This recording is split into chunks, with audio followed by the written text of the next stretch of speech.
Keeping students engaged and interested in their scale practice can be a real challenge. So let me give you my top 5 strategies for practice techniques for scales, things that are going to help with their students' evenness and agility and also keep them engaged.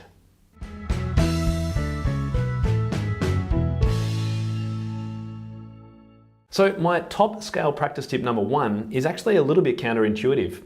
One great idea is to get students to play their scale with just one finger.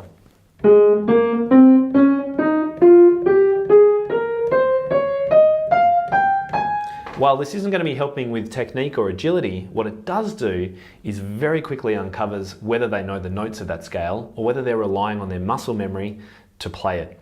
So it's a really good trick to do with hands separate. Left hand doing that, right hand doing that. I think it's a great first trick.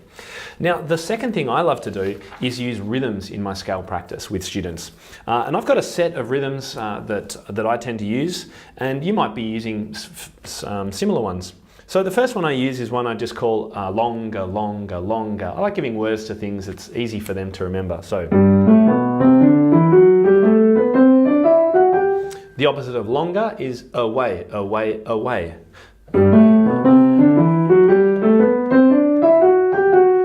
Another one I like using uses triplets. And my teacher, she called this tiddly-pom, tiddly-pom. And I could think of pineapple juice or something other than that, but you know what? It's kind of quirky and fun. Students look at me like I'm crazy, but I've always used tiddly-pom, tiddly-pom.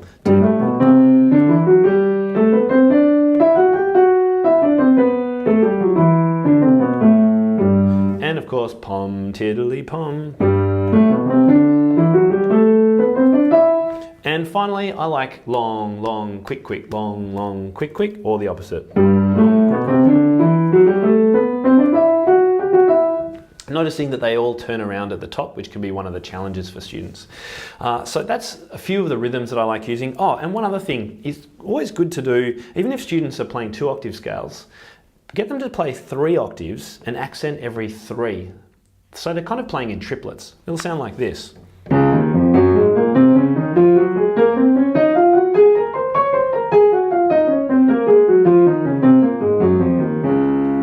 The thing I like about using rhythms is you're articulating and accenting different fingers all the time. So number 1, I think it helps with finger agility and movement and strength. I also think it just helps students focus more. So while they might be able to do this while sort of checking Facebook in their practice, you don't want them to do that. You want them to focus. So always making it slightly trickier for them can just help bring that focus back. All right, another great trick, number 3 this is using displaced accents. And that's just a process of thinking about the scale in groups of 4 notes and accenting every first beat on the first one, and then accenting it every second and third and fourth beat of each 4. So it'll sound something like this. We'll go to 4 octaves for this. So in this one, I'm going to accent the first of every 4 as I play an A-flat major scale.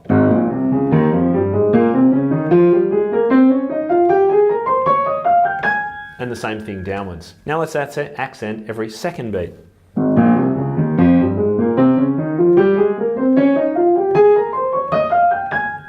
Try not to let your student nod their head, which is what I was doing just at the start. Then accenting every third.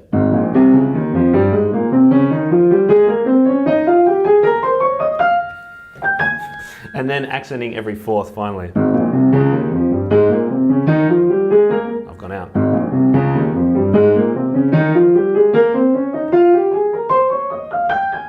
It's a good challenge even for me when I'm concentrating. So that's called displaced accent. So that's my 3rd trick. My 4th one's nice and easy. Some students have to do it for exams, and that's just playing staccato.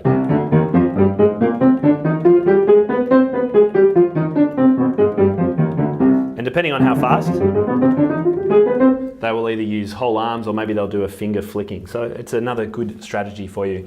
And finally, one of my favorite strategies, particularly for students who are they're just bordering on that early intermediate, is doing what I've generally heard called the Russian form of the scale. So for that, we're going to go up 2 octaves. At this point, we're going to go contrary motion.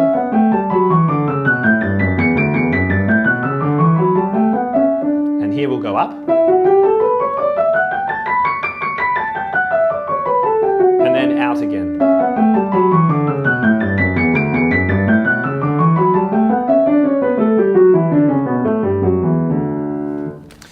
And that's a great way to practice both obviously simul motion and contrary motion at the same time. And students tend to find that a really good challenge. It happens to be one of the ways I tend to play scales as well, because it's just that little bit more advanced and keeps students interested.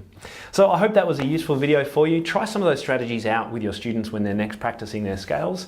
And if this was of interest to you, then feel free to share it. Click the share button or click the subscribe button if you're on YouTube. And if this teaching approach is of interest to you and you'd like more of my resources, training courses, downloads, worksheets, and lesson plans, then head over to timtopham.com/community to find out more.